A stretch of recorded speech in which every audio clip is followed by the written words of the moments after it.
let's move on. So done the calibration graph. I paused and went and entered the data into an Excel sheet. Looks good. Correlation coefficient 0.998. Graph looks reasonable to me. So move on now. Now that we have a calibration graph, we're going to make a mixture. And we're going to note the big difference. Now, we are not trying to get the solution to go one way, fully one way.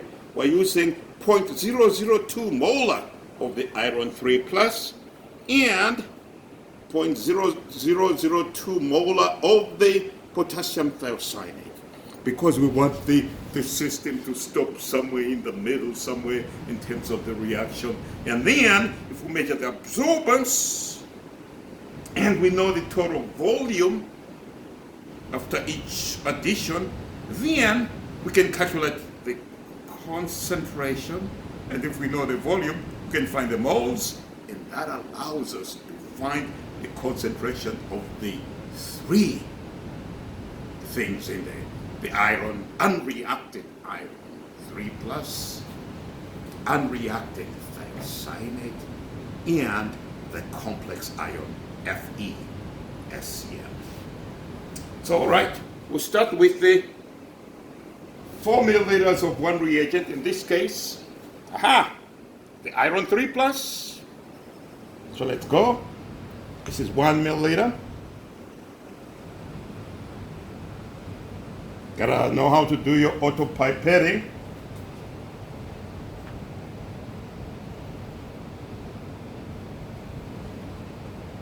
That's 2.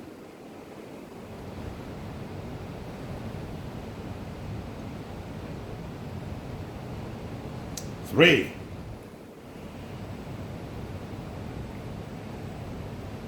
And 4.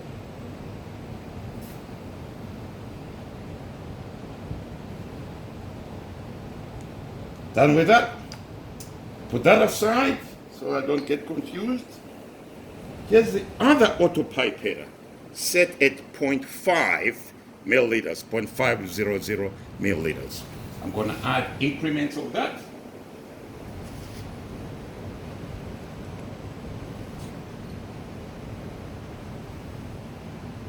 All right.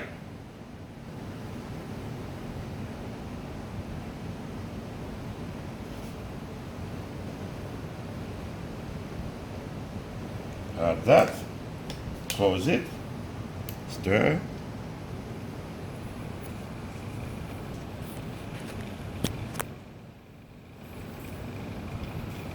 Turn off the stirrer. Read the absorbance at 468 nanometers. The absorbance is 0.215.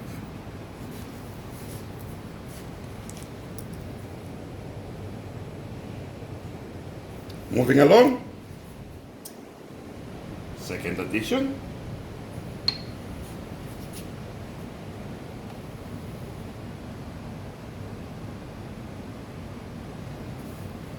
Close it. Stir.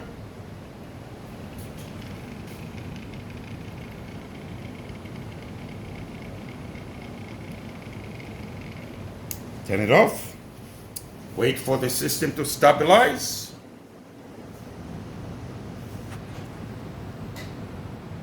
Absorbance is 0.6467. 0.467 after the second addition. Third addition.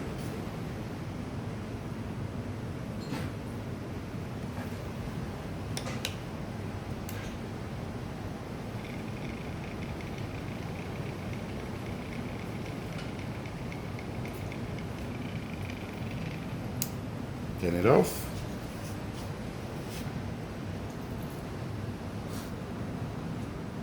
The absorbance is 0.629. At this point, I'll check if my cuvette can take an additional 0.5 milliliters. What do you think? I don't think so. So at least by 3 additions, you can find the equilibrium constant for those 3 and average them out. certainly in this case, the stir bar is a little bigger than normal, so it kind of fills it up. All right, let me put that aside. 2, 3. Now we're going to reverse the situation. We're going to put 4 milliliters of the thiocyanate.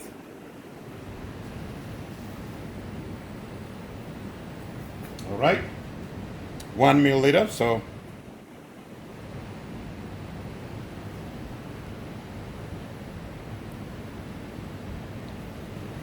one,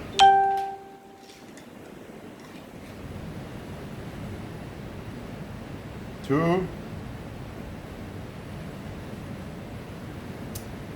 three, and 4.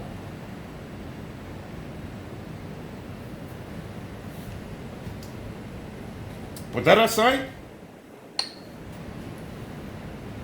Now get the 0.500 milliliters.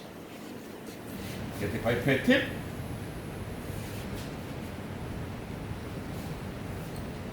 Now add 0.500 milliliters of the iron 3.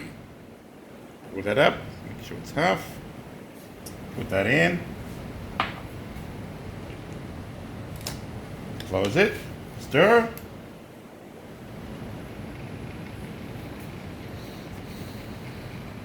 Turn down the stirrer. So the absorbance is 0.495.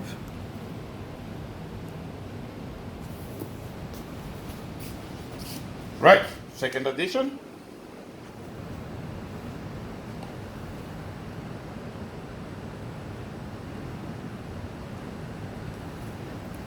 Close it.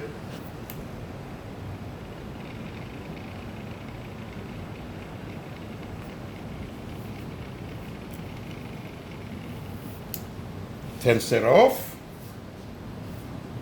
So the absorbance is 0.772. And to my final one.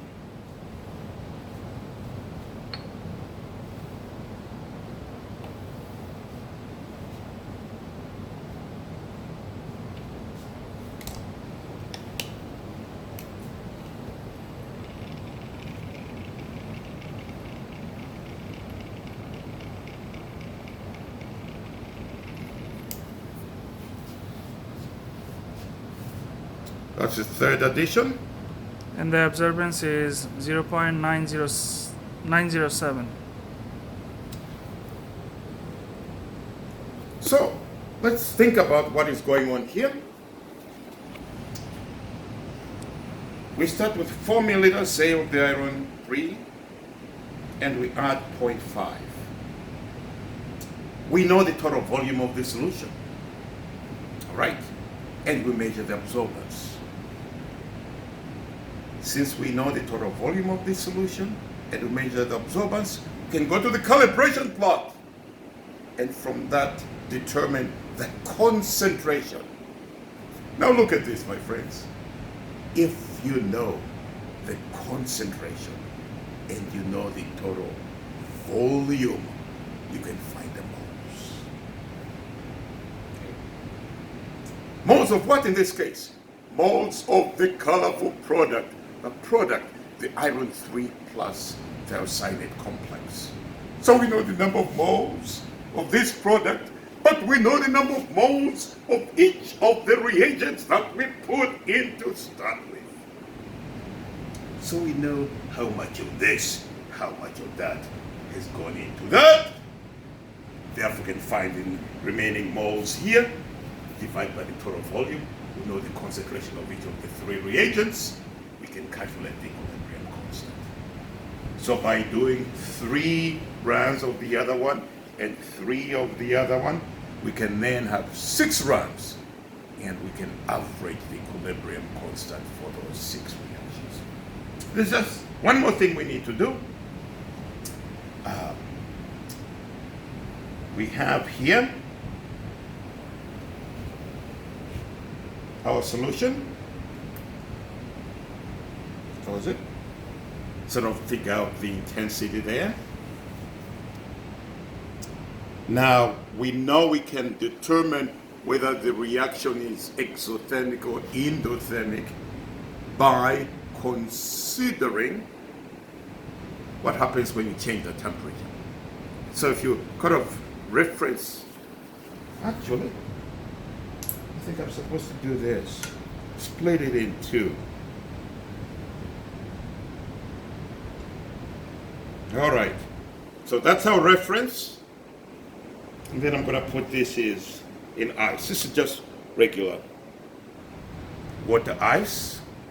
Put it there for a few, and then we can determine whether the color intensity goes darker or whether it actually lightens up. Based on that, and considering Legittelia's principle, we can determine whether the reaction is endothermic or exothermic. I don't know if I'm being impatient here. All right, so two choices. You can use an ice bath. What does that do? That really takes you from, let's say, 22 degrees to 0. I have here almost boiling water. That takes you from 22 to almost 100. Turns out you probably get the greatest effect when you use boiling water or very hot water. Why? Because the temperature difference is much bigger. So let's put it in there.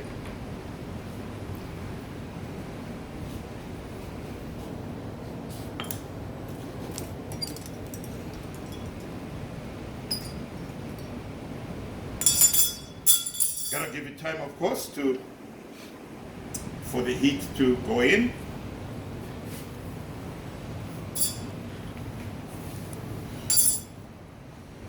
Pause this. Yeah.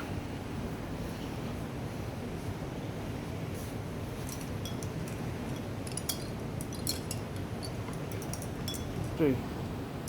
All right. So what we have here, unfortunately, the results are not exactly too dramatic.